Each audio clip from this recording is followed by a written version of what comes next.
Hey, shalom everyone. This is Amir Tsarfati, live from Honolulu. I know it's a little dark, but you have to bear with me. I'm sorry, that's the direction of the sun right now. At least enjoy the view behind me. But just so you know, I'll wait a few seconds because I think a lot of you would like to know. These are breaking news. We're gonna talk about imminent uh, threat of invasion into the Ukraine, and what I'm talking about is beyond speculations now. Again, let me wait a few more seconds, folks, and we'll talk. There's a lot of information that I managed to gather for all of you, and yes, I know it's a very nice view. It's very strange for me to talk about a war with this view behind, but this is an interesting thing. So again, folks, what I would like you to do now is share this update, because there's a lot of people, including in Russia, that would not want this to go out, okay? So please share as we move on right now. So first of all, Vladimir Putin understood that if he's going to wait longer, Ukraine and Eastern Europe will have enough troops and enough weapons to somehow counterbalance the advantage that he has right now on the ground. Vladimir Putin wants to find NATO and America not prepared.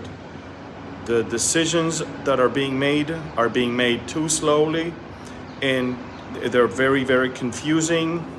All the delegations that were coming to Moscow basically showed how Europe is afraid, how Europe is not prepared, how Europe is scared of what Russia is about to do. Putin is actually encouraged to see that they are that panicky. He may not wait for the winter games in Beijing to be over. The electronic warfare units of the Russian military on the ground began to disrupt GPS signals all across northern Ukraine.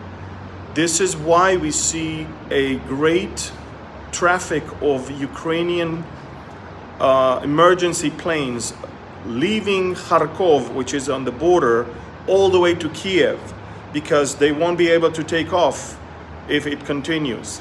Folks, war is imminent in the Ukraine. Israel asked all of its citizens to leave.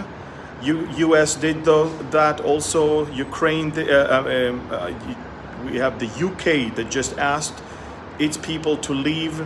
Latvia, but there's more. I mean, on Telegram, I wrote a whole list of nations that beg their people to just leave immediately. The Center for Strategic Intelligence elevated the code from code red to code black, which means it's imminent, it's now, it's any minute. It's not soon, it's not close, it's any minute. Russian units are deployed.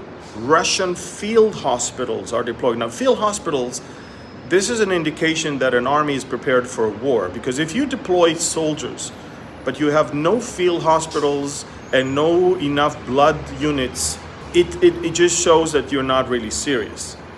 But field hospitals are deployed, which means they are ready to take care of wounded people. And it is definitely an escalation. Russia is making its move, no doubt.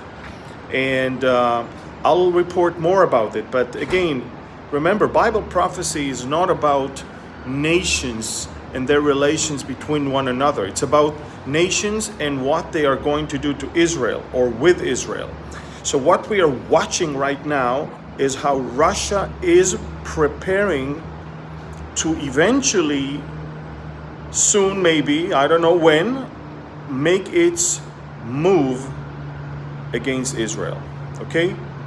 So Russia is taking advantage of the weakness of the White House, the weakness of the American administration, the weakness of NATO, and basically there's no boss, there's no main leader of the free world to be found anywhere.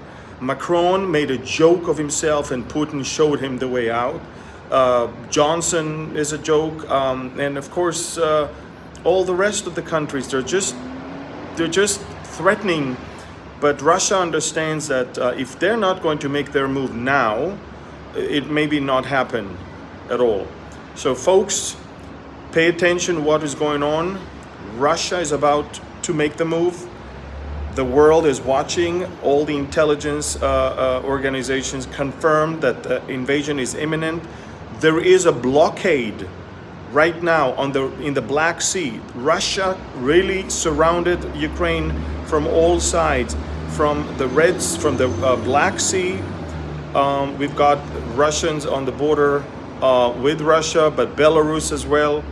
And make no mistake, this is not going to end up well.